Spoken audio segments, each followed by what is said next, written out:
danna subscribe kuma ku danna ƙararrawa. Assalamu alaikum warahmatullahi ta'ala wabarakatuh. Yawwa ya kullum uwana ina so tare da ku kan yadda ake yin sata a banki kamar yadda na faɗa.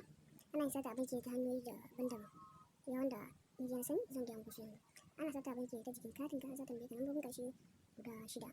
Wanda za ka ga lambobin gasu nan manya sun kai guda 15 ko 16 ne. Na ga zan dai za ci gaba domin an ci gaba da nan ka bar shi za kwashe maka kuɗinka. Sai kuma bank verification number, BVN number, su ma ana sata cikin wannan.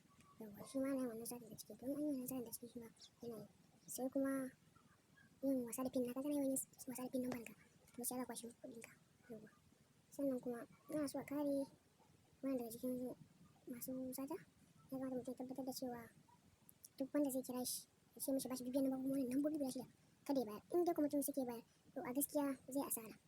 Idan yana bayar da wannan abubuwa BVN number ko kuma kana wasa da pin naka ko in ka je ATM cire kuɗi kana yin wasa da pin naka wani za a gama da kai ko kuma ka bada 6 digit na wani abu to wallahi za a gama da kai. Don haka kiyaye duk inda za ka je ka kiyaye kanka.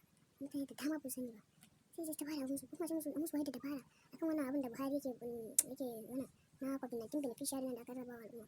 Sai mutane ce kawo za su ta mai mene a kira shawa in dai ba ka san mutum bane sai maka wani abu ka san cewa yayi bane in dai kina saka ba karke yadda ka ba ko ki bayar bar ma kuma ta an fito ku da haka kuma da kana san kuɗi za su ce ku kuna zaune ku sani ba ta kuka na Allah a kiyaye da kawai da abin da ta gaya muku a kiyaye wannan shi ne mafita ba ka ba yanzu rayuwa ya canja yahu kawai ake zubawa a ƙasar nan wallahi ga kowa ya kiyaye.